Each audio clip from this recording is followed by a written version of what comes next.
Monique, and today I'm going to be doing episode 1 of Chevy Speaks. So I decided to do this YouTube mini-series called Chevy Speaks, basically because I receive a lot of questions in my DMs, on my Snapchat, about starting a YouTube, about advice, about all kinds of things. And I realized there's kind of like a need for it. So I'm like, well, it'll help me get to know you guys better, and it'll help you guys get to know me better, while I'm still helping you out at the same time. So I know how it is to not have anyone to talk to about anything, even just makeup stuff. So feel free to send me your questions.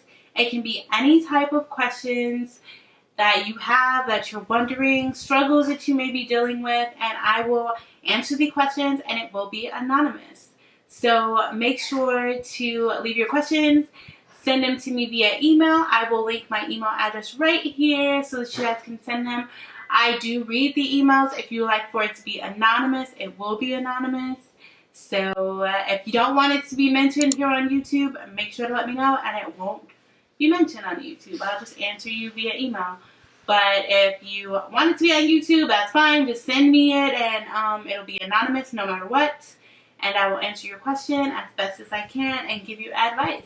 So I hope you guys enjoy the series. I hope it goes the way I want it to go, you know, the way we want it to go, you know. But here we go. I'm going to go ahead and jump into the first email. And I'm going to read it off of my phone. This is a pop socket. I don't know if you guys know what a pop socket is, but this thing is cool. Like, I can just hold my phone like this and not have to hold my phone. Yeah, popsocket.com. This is not a sponsored video. So my first email is, "Hi, Miss Chevy Monique. I am one of your fans and hoping to win the iPad mini. But, by the way, I read in the comment section that you are ready to answer some questions or any tips. But I have a question. Can you answer this in your video?" Of course. "I might be too young to love some girl, but I really love her. But the problem is she can't love me back, or she's really nervous to love someone again. And my question is, should I still love her or just stop courting her altogether?"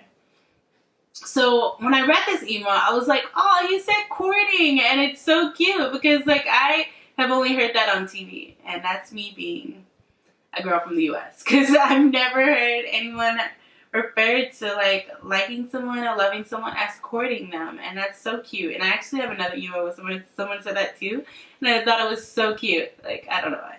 So my first email was actually from a boy, and I was so happy about that because I was wondering if any guys would even email. So I think for the first question, I'm going to bring Richard in and see if he can answer this question with me. Richard, can you answer this question with me since it's a boy? Okay. So he wants to know basically if he might be too young to love some girl, but he really loves her. But the problem is she can't love him back, or she might be really nervous to love somebody again. And his question is, should he continue to love her, or should he stop loving her altogether? No. Sorry. No, if you think that you really love her, don't stop. Just because she's nervous or something of that nature, I mean, don't give up. If that's how you really feel, or that's what you really think, or you know, that's who you want, don't give up. Just, you know, stick with it and continue to show her how you feel. And you know, it might not work out, and it might work out, but you're never going to know unless you try. And don't give up on somebody just because they're not ready. If you feel how you feel, then continue to show that person how you feel, and it'll work itself out. You'll know one way or the other. But don't give up just because they might not be ready right now, or don't let it affect how you feel. And that's exactly how I feel. Like, I think that's just the only way to feel about it. If you passionately really are in love with someone, and they may be nervous because they're jaded or scarred and been through things. I mean, I was in a 5-year crazy relationship, and that relationship taught me so much about life and everything like that, and how to deal with everything. But after that relationship, like, I was super scarred and super jaded, and I just couldn't even imagine being in another relationship. Like, it just seemed like it would be the hardest thing to ever do because I didn't want to. You know what I mean? Like, I didn't want to. I just didn't trust people in general. So it took someone being Richard, basically, to come in and be a gentleman, basically. It took someone to be a gentleman and show me that I can love again. Not necessarily being too persistent, you know what I'm saying? But get to know her. Get to know her as a friend and then work your way there. Like, be a sweetheart, be genuine, and as long as you're a good, genuine person, then she will start to reciprocate and grow feelings for you. So, if she likes you. And I'm pretty sure from the looks of the email and how you wrote it, it sounds like she may be interested. She's just nervous because she's jaded or she's scarred, she's scared. So she's scared to go through a hurt that she's had before in the past. So go for it. Basically, go for it, but go for it slow and steady and do what you gotta do. But show her that she can love again and be a sweetheart and be a gentleman, and you should be fine. In a perfect world, it'll happen like that. It happened like that for me. I hope it happens like that for you too. I wish you the best, and thank you so much for sending in your question. I hope this helped. If you have any other questions, make sure to email me and let me know. But I'm going to go on to the next question. The next question is, I need your help. I just moved to a new country like 3 or 4 months ago. I love the new school I'm going to and the people. Well, the problem is that there isn't any houses near the school. The house that we're living now has some problems, and it's too small since we are a family of 6. My mom is thinking about moving, and that would be very far from my school. But I don't want to move because I made new friends, and I'm really going to miss them like the boy I like. My mom allows us to choose if staying or going, if we want to stay or go. The question is, should I move to another place or stay because of my friends and the boy I like? Dun dun dun. That she literally had dun dun dun in there. But so for this one is a little bit hard for me, and I understand why her parents or her mom gave her the decision whether to stay or whether to go. That was very nice of her though. But I think you have to think about the whole picture in this. You have to think outside of the box and as if you were your parents. You know what I mean? Is it good for your parents to stay, or are they doing this just for you? Because you just started this school, you just met these friends, you know what I'm saying? You just met this boy, but there will be another school, there will be another boy, there will always be another boy, there'll be other friends, you can expand your friends. Social media is amazing, so you can keep in touch with your friends.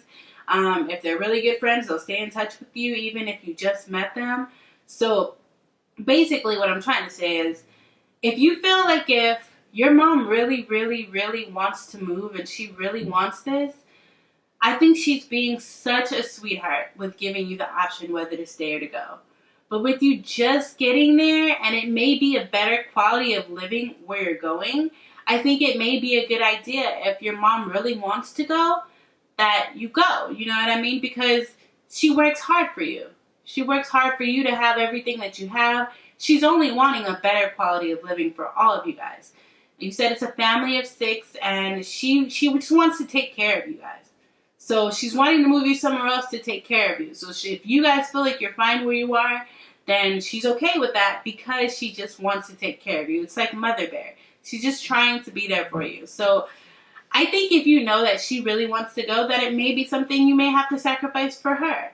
But if you feel like if she's okay with staying too, but she's just trying to protect you and that's why she wants you to go to the new house, then you kind of have to take it like that. Like, if you want to go and you know that you absolutely do not want to leave, not just for a boy. It can't just be for a boy, okay? But if you know that you absolutely do not want to leave and you like this place and you think you can have a good life here, you think it'll be good for your family, then I would take the option to stay where you are. But if you feel like the option to leave and move somewhere better is going to be better and more beneficial for you and your family, then I would recommend for you to leave. Because it will be hard, but life is going to throw you all kind of bricks and all kind of rocks and all kind of everything. And life is going to be hard. It's just not easy. It's never easy. And I wish it was. I wish it was just simple, but it's not easy. And I think you have to make sure your family is taken care of. So whichever decision is going to be taking care of you and your family is a decision that you need to make at this point. Because you have a whole life to live, and you'll have boys and you'll have friends, and you can keep in touch with all of them. You know what I mean? So, yeah. So the next question is going to deal with loss. The example that she gave me, or the situation that she's in, she had loss of basically a pet, but the pet was like her everything, you know? So she wanted me to just do like loss in general and talk about loss in general. But I'm going to give you the situation exactly how she wrote it, because I love the way she wrote it. I understand it. So I'm just going to read the question as it is. Hello, Chevy. My question would be, what's your advice to deal with loss? My experience. I had a pet cat for a little over a year. I rescued him after he was abandoned in the streets, or he rescued me. He came into my life when I was at my lowest. My mom had just moved thousands of miles away, taking my youngest sibling, and my go-to sister had also left to go to college. So, for the first time, I found myself alone.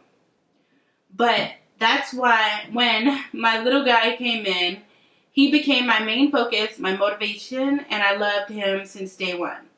We went through so much together, tons of happy moments and hardships, but he always stood by me. So it's been 3 months since he is no longer in my life. I have a baby girl now. She was just a few days old when I lost him. And I can't seem to move past it. My heart feels like it lost a piece the moment he was gone. Nowadays I try to focus on my baby girl, but I still have breakdowns when I see pictures of him. He was my baby. Thanks for doing this. You don't have to focus on my experience when giving the advice, and it does not have to be pet loss, just loss in general. I would understand since he was like family to me. So she sent me that, and she sent me a lot of pictures of her and her cat and everything, and I was actually really emotional when I read it because I totally understand. I may be a little bit older now, so I may deal with loss a little bit differently than how I dealt with it when I was younger. But I definitely remember how I dealt with it when I was younger. And as a younger girl, I was very, very sensitive and in tune with my emotions. So I didn't like being alone. I barely probably like being alone now, you know what I'm saying? But I didn't like being by myself and feeling like I was by myself, and I couldn't imagine at a younger age being without my brothers and sisters and my family, you know what I mean? Like, they were my everything. So I understand where losing someone can be hard and can be something that you just don't know how to get over, but you can't replace it. So you can't, I think you're saying that you have a little girl, meaning a girl kitty. So I think that you have to remember that you're not replacing him. You know what I'm saying? You have to remember his memory, and you just have to remember. It's a part of life. Life has happiness and life has sadness, and you're gonna feel that sadness, but you just have to strive on. You just have to find something that gives you that motivation, whether it's a hobby, whether it's a goal, whether it's anything. Like, I think you're younger, I'm assuming though, but maybe your goal is to get into a good college or university or something. Then just focus on your goal and just throw yourself into that, and you should be fine. You will be fine. You know what I'm saying? If you need a friend, you have a friend in me. I don't want you to ever feel alone. I know how it feels to feel alone. You do have to learn how to be in tune with yourself, to be okay by yourself. And I think that comes in time eventually anyway for everyone. But if you need a friend, you always have a friend in me. So remember that. And I understand. It's hard, and I don't know if I can give the best advice for dealing with loss, because it's hard. It's hard to be alone. It's hard to lose someone special to you, whether it's a cat, whether it's a person, whether it's a friend, anything. It's hard to deal with loss in general, and I don't think that losing a pet is any less than losing a loved one. It's a loved one, you know? So I hope that helped. I don't think I really answered the question, but if you need to talk to anyone at any time, you always have me to talk to. Dealing with loss is something that everyone's going to deal with a little bit differently. And it's hard. It's really hard. But I think a hobby or something that you love to do, just throwing yourself into something that's good for you and will be good for you, whether it's school, it could always be a good distraction. Basically, because I think at this point, a good distraction is probably what's needed. On to the next question. Okay, so this is going to be the last question that I'm going to be answering in this episode of Chevy Speaks. Don't want to make this video too long. I just wanted to do a little quick introduction with the questions that I have been receiving. So this question is from an anonymous subscriber. And it says, "Hey Chevy, so here is what's happening. I am 17 years old and my parents are trying to get me engaged to someone I barely know. I live in a country where my parents have their say over everything. I am in love with someone else, let's call him R. I love him so much and I cannot imagine my life without him. We go to the same high school and I see him every day. We have been in a relationship since 6.5 months, so 6.5 months. But now my parents know nothing about it. Although his parents do know, his parents were initially okay with the relationship and they really liked me too. But now they want R to take a break because they are scared that I might get engaged and that will break R's heart. I really love R and I don't know what to do. Regards, A." Well, when I read this one originally, I had to read this one with Richard because for me it was like some Romeo and Juliet star-crossed lovers type stuff because I'm not used to that type of stuff. I know it may happen in the U.S., but I know it's not a common occurrence for like an arranged marriage type thing. And that's pretty much what this email is. It's about an arranged marriage, and I only see stuff like that in movies. I think it's ludicrous. I honestly think it's crazy, but I understand that it's like a part of some people's culture, you know? I couldn't imagine being told who I would be in a relationship with because it benefited family or because of anything. Like, I just couldn't imagine being in an arranged marriage or being told that I had to marry this specific person. Even though I was like die hard in love with someone else. Even if I wasn't in love with someone else, I couldn't imagine that. Like, that's got to be like the hardest thing. And it makes me thankful of where I was born and what family I was born in, you know, because I just couldn't imagine. Like, could you guys imagine? I need for everyone to help me with this one because this is something that I only see in the movies. So I want to tell you to run away. You know what I'm saying? Like, but no, that's not what you should do.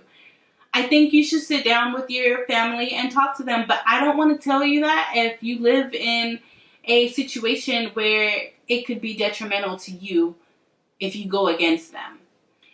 I watch the news, so I've seen different things of what could happen in different countries, and I don't know how extreme this situation is. If this is something that you have to do, or else who knows what'll happen. I don't know if they will disown you.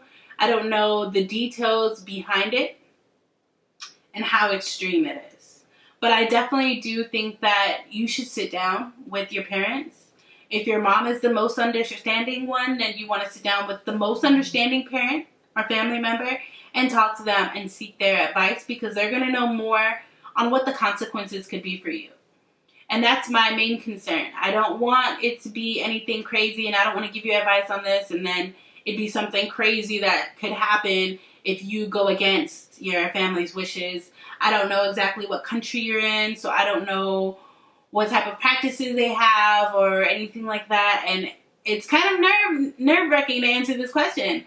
But I think that you should always follow your heart. Always.